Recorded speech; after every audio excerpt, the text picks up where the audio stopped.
Bosna i Hercegovina je zemlja zapanjujuće ljepote. Visoke planine ustupaju mjesto bujnim dolinama. Blistave rijeke prolaze kroz drevne gradove. Ali ispod ove slikovite fasade leži nacija koja se bori sa duhovima prošlosti i neizvjesnostima budućnosti. Može li Bosna preživjeti? To je pitanje koje visi u zraku, pitanje koje odjekuje ulicama Sarajeva i hodnicima vlasti. Ožiljci rata su još uvijek vidljivi. Zgrade nose tragove metaka i minobacačke vatre. Sjećanja na opsadu Sarajeva, najdužu u modernoj europskoj historiji, još uvijek progone preživjele. Dejtonski sporazum, potpisan 1995. donio je kraj brutalnom sukobu. Ipak, mir, čini se, bio je teže dostižan. Dejtonski sporazum, iako je okončao krvoproliće, stvorio je složen i nepraktičan politički sistem. Nastala su dva entiteta, Federacija Bosne i Hercegovine i Republika Srpska.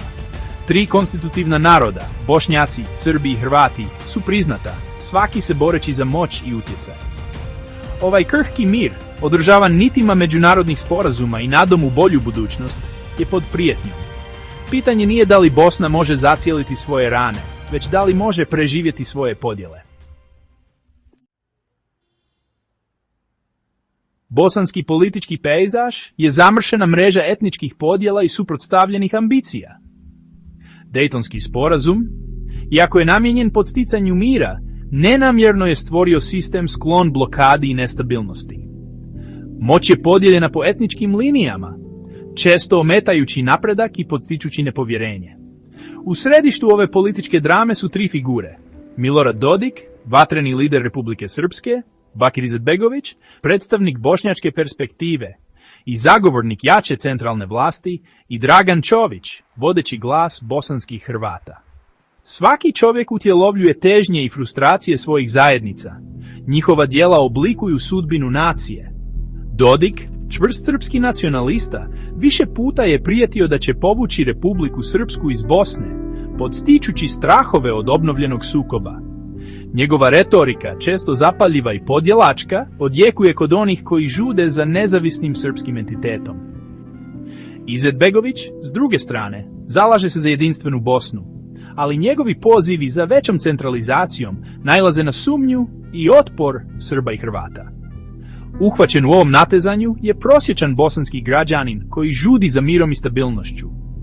Umorni su od beskrajnih političkih prepirki, korupcije koja prožima sve nivoe vlasti i nedostatka ekonomskih prilika koje tjeraju njihovu djecu da traže budućnost negdje drugdje. Entitet Republika Srpska baca dugu sjenu na budućnost Bosne.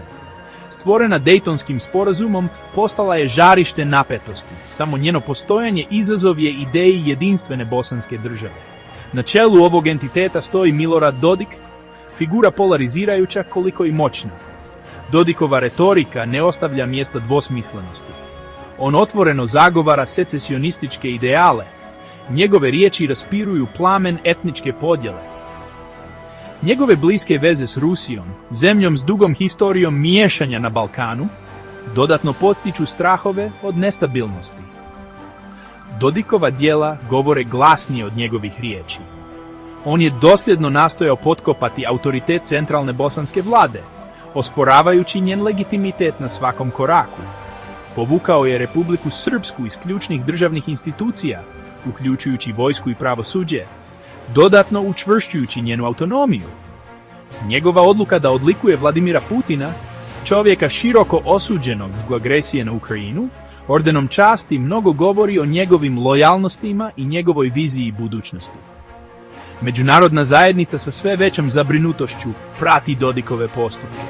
Sankcije su uvedene, ali njihov utjecaj tek treba da se vidi. Prijetnja obnovljenim sukobom, nekada daleka noćna mora, sada se čini previše stvarnom. Četvrti odjeljak, geopolitička šahovska ploča, vanjski akteri i njihovi ulozi.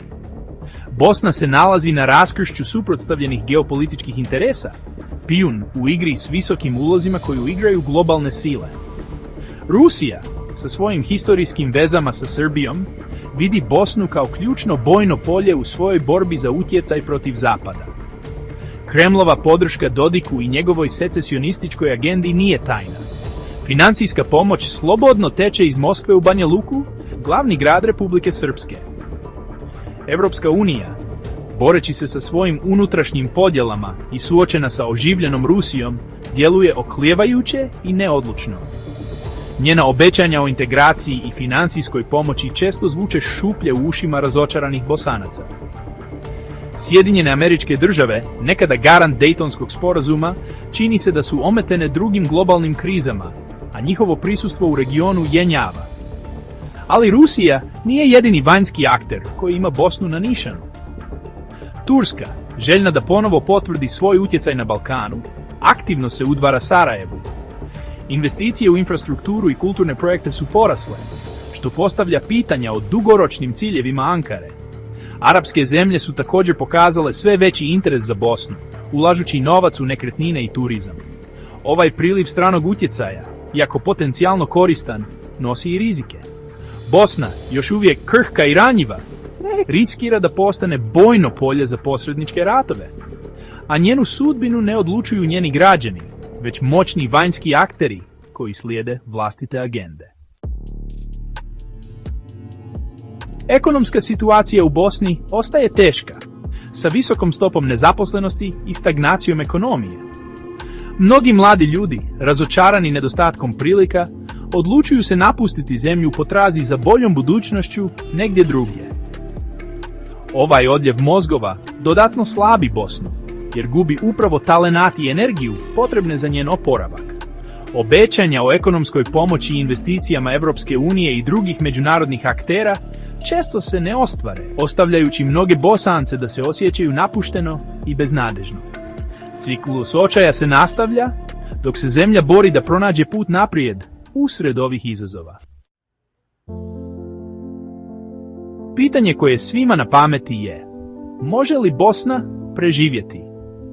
Zemlja se suočava s brojnim unutrašnjim i vanjskim izazovima, od političke nestabilnosti i ekonomskog očaja do utjecaja moćnih stranih aktera. Ipak, usred ove neizvjesnosti još uvijek ima nade.